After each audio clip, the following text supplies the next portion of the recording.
We're going to win at every level. We're going to win economically. We're going to win with the economy. We're going to win with military. We're going to win with healthcare and for our veterans. We're going to win with every single facet. We're going to win so much, you may even get tired of winning. But is the United States winning? If real life was a game with victory conditions, what modern-day country is closest to triumph? Hello and welcome to Who's Winning Civilization 6 in Real Life, the one and only YouTube miniseries dedicated to analyzing the countries of today in order to find which ones are closest to winning real life based on the standards set forth in Civilization 6. I'm your host, CMeeCraft, and today we'll be taking a look at the Domination victory, a victory condition which entails conquering much of the world by force. So what country is closest to dominating the world via military might? Well, to answer that, we should probably take a look at army sizes. In terms of active military personnel, China, the world's most populous country, is unsurprisingly leading the pack, with a bit over 2 million active duty soldiers, while India, the United States, North Korea, and Russia round out the top 5, each having a force of active duty soldiers at or above the 1 million mark. So China's winning then, right? Well, not necessarily. When it comes to militaries, size isn't everything. The quality and tech level of your armed forces is also quite important. So how can we judge the tech and quality of an army? While not a perfect metric, total military expenditures should give us at least a ballpark measure as to how well equipped these militaries are. In terms of total military expenditures, the clear leader is the United States, spending over $500 billion annually. Making up the rest of the top 5 are China, Saudi Arabia, Russia, and India.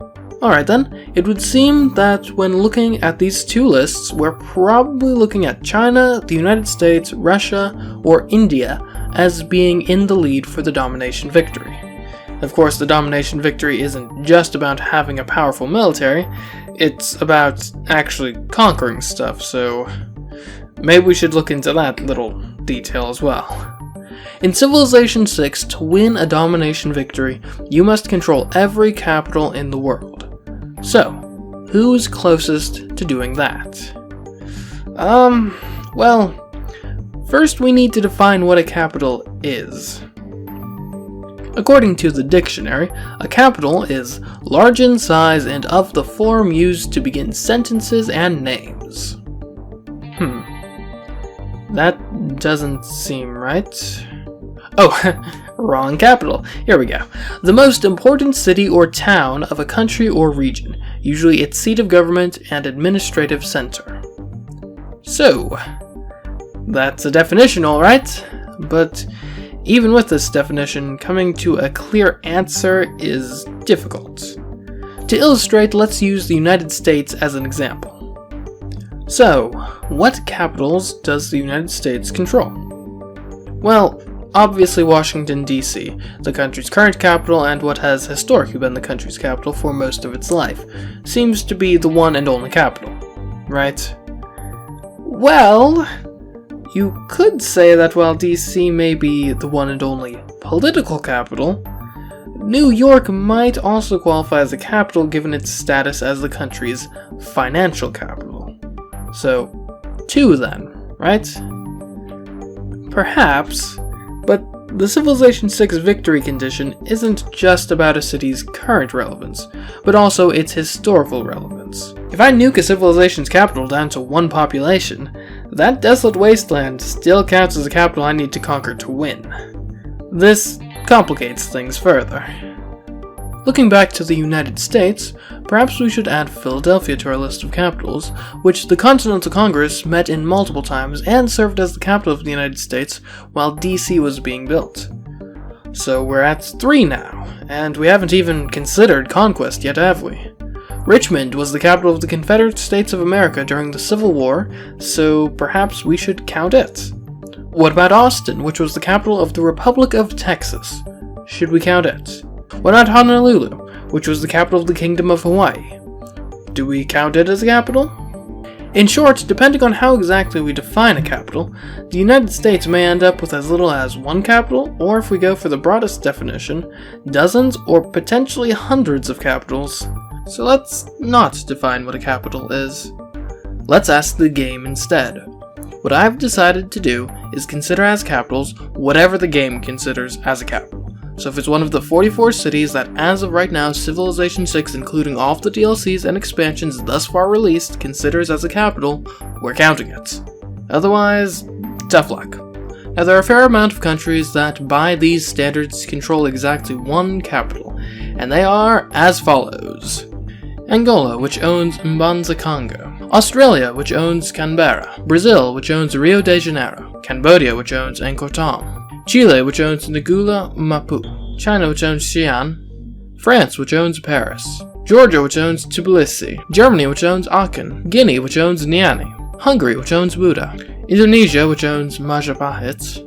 Iran, which owns Pasargadae. Iraq, which owns Uruk. Italy, which owns Rome. Japan, which owns Kyoto. Lebanon, which owns Tyre.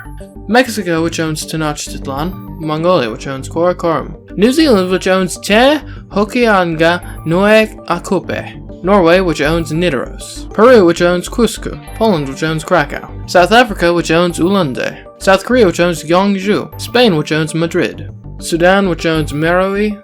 Sweden, which owns Stockholm. The Netherlands, which owns Amsterdam. Turkey, which owns Istanbul. And the United States, which owns Washington. All those countries are essentially tied for 7th place.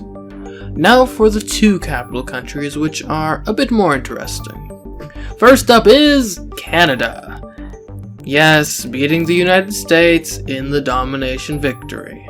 Hilarious, I know. The Canadians control, predictably, Ottawa, the nation's current capital, as well as Mikisew-Wakik, which as far as I can tell is the Cree name for the Red Pheasant Reserve, which is located in Saskatchewan, Canada. So, 2 capitals for Canada. Next we have Egypt, obviously home to Cairo, its current capital, but also home to Rakhidet, which most of you probably know better by its more recent name, Alexandria. This brings Egypt's capital total to 2 as well. Up next is India, whose modern-day capital, Delhi, is numbered among the capitals in Civ 6, as well as Patna, the capital of the state of Bihar, India. This gives India 2 capitals. Our next country is Russia, in which resides St. Petersburg, which actually isn't the current capital of Russia, but has been in the past. I'm also inclined to give Russia Pokrovka, the Scythian capital in Civilization 6. It was honestly kind of tough to nail down exactly where the city is supposed to be. I thought it was most likely in Kazakhstan or Russia, and decided that Russia was a bit more likely. If any of you viewers know more about the origins of the Scythian capital than I, then please enlighten me in the comments. For now though, that's Russia with 2 capitals. And the last country holding 2 capitals is the United Kingdom, which of course owns London, its current and historical capital, as well as Stirling in Scotland. So in short, Canada, Egypt, India, Russia, and the United Kingdom are all tied for 2nd place with 2 capitals each. That's right, I said 2nd place. There is one country that has more than 2 capitals. That country is Greece. The first 2 are rather obvious, and much like India's 2 capitals, come from the 2 leaders of Greece in Civilization 6, each of which bring a different capital. These capitals are Athens and Sparta, 2 iconic historic cities that need no introduction. And the third comes from Macedonia. That's right, in Civilization 6, Macedon is a playable civilization, and thus comes with its own capital, Pella. That brings Greece up to 3 capitals, enough to beat out the rest of the competition and bring us to our conclusion that technically, Greece is in the lead for achieving the Domination victory in real life. Now before closing, I would like to acknowledge a few things. First of all, while Greece may technically be in the lead for the Domination victory, I still certainly wouldn't hold my breath on them fully achieving it anytime soon. Also, was the criteria used to come to that conclusion kind of arbitrary?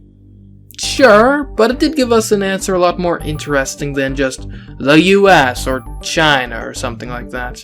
And besides, this is how the victory tracking screen in the game works. It uses army size as a tiebreaker, but as soon as capitals start changing hands, quantity of capitals captured is how the game tracker organizes its list. And finally, I'm sure some of you are ready to tell me that I forgot the EU, and fair enough. The European Union is a major political entity that has a lot of cities in its territory. In fact, depending on how you count it, the EU has anywhere from 11 to 14 capitals as we've defined them in its territory, which absolutely blows any other country out of the water. But that's the key word, isn't it? Country. You certainly could argue that the European Union ought to be considered a country, but as of right now, the consensus as far as I know is that it isn't. So in my opinion, that kind of disqualifies it from serious consideration. But at the end of the day, the final conclusion here does ultimately come down to opinion.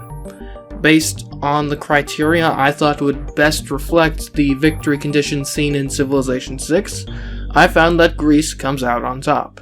But even I will acknowledge that China, Russia, India, the US, or even the European Union have solid claims of their own, and if you think the true winner of this victory is one of them, or perhaps even a different country, then I invite you to make your case, discuss, and debate, civilly of course, in the comments.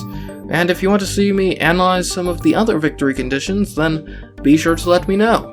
I'm certainly open to it, but if no one actually wants to see it, then I won't waste my time. But anyways guys, until next time, I've been CMeeCraft and I'll catch you in the next video. Goodbye.